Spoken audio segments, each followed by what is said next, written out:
Улаанбарханаар өвчлсөн хүмүүсийн тоо 10-120-оор нэмэгдлээ.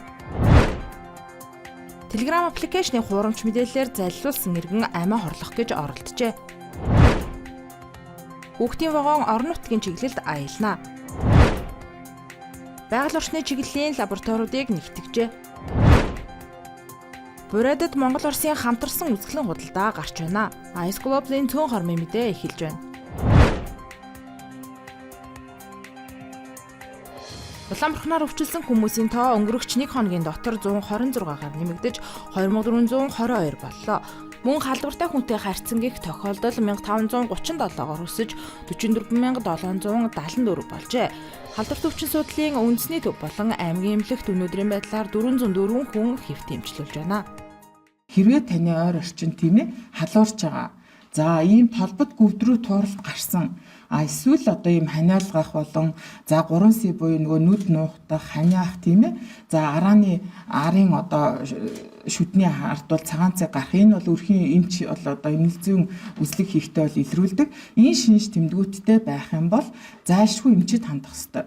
Яагаад гэвэл тууралт гарсан өдөр эхний өдрийн аврагшаа 4 хоног, хойшоо 4 хоногт бол хамгийн халдвартай байдаг.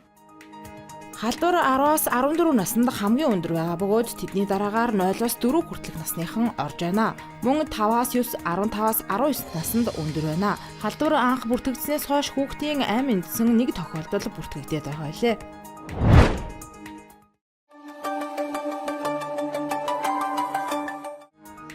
Telegram аппликейшны хуурамч мэдээллээр залилуулсан иргэн амиа хорлох үйлдэл хийжээ. Тодорхойлбол тус аппликейшнаар дамжуулан бусд руу мөнгө шилжүүлж залилуулсан иргэн сэтгэл санааны хямралд орж улмаар олон тооны эмөөж амиа хорлох үйлдэл гаргасан байна.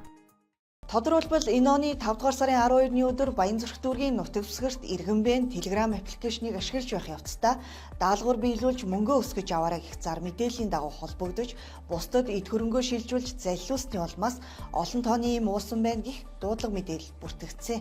Он гарснаас хойш уг аппликейшнээр дамжуулан эд хөрөнгөө бусдад залилуулсны улмаас иргэдэд нийт 7.3 тэрбум төгрөгийн хохирол учирсан талаарх тоо мэдээлэл байна. Цагдаагийн байгууллага энэ төрлийн гэмт хэрэгтэй тэмцэх чиглэлд банкуудын холбоотой хамтран 5.7 тэрбум төгрөгийн хохирлын шилжилт хөдөлгөөн хязгаарлалт тогтоогод байна. Харин иргэн та цахим гэмт хэрэгт өртөж хохирсон тохиолдолд нэн даруй кибер гэмт хэрэгтэй тэмцэх газарт хандахыг уриалж байна.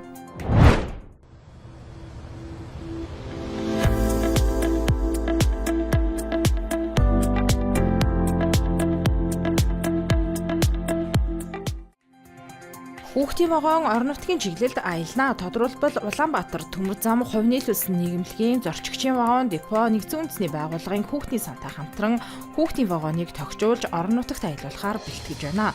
Аян замд гарахад замын туршид хүүхдүүдэд хийх тодорхой зүйл олдохгүй уйтгарсан байдалтай байдаг.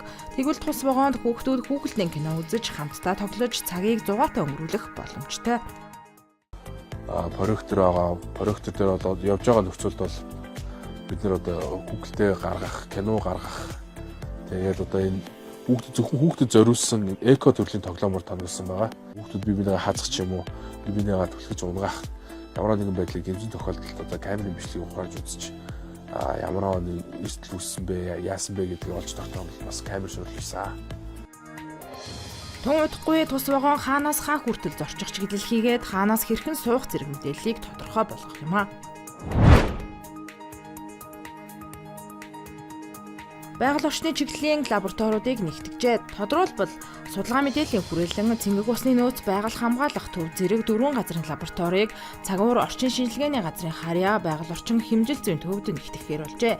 Ингэснээр удирдлагын тогтолцоо бэхжиж үйлчилгээний чанар хүртээмж нэмэгдэнэ гэж үзэж байна.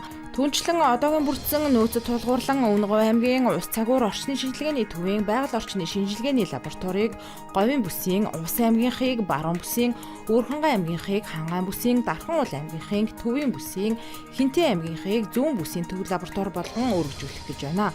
Ингэснээр агаар ус хөрсөн дэх олон төрлийн хорт органик нэгдэл, хүнд металлыг наривчлалтаа тодорхойлох, орчны бохирдлоос урьдчилан сэргийлэх, багасгах, хамгаалах тогтолцоо бүрднэ гэж үзэж байна.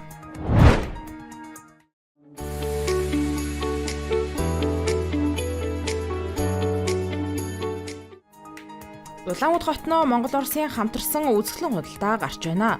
11 дахь удаага болж буй тус үзэсгэлэн худалдаанд энэ жил Беларусь улс нэгджээ. Тэд тус улсад хийсэн майлган даван бүтээгдэхүүнтэй ирсэн байна. Харин монголчууд тэмээ болон хоньны ноос ямааны ноолуур эдлээд илгэжээ. Бориодууд харин эсгээгээр хийсэн эд хэрэглэлийг онцолсон байна. Энэ мэтээр улс бүр өөрсдийн онцлог чанартай бүтээгдэхүүнийг энэхүү үзэсгэлэн худалдаагаар сурталчлан танилцуулж байна. Үзэсгэлэн худалдаа энэ сарын 28-ны хүртэл үргэлжлэх юм а.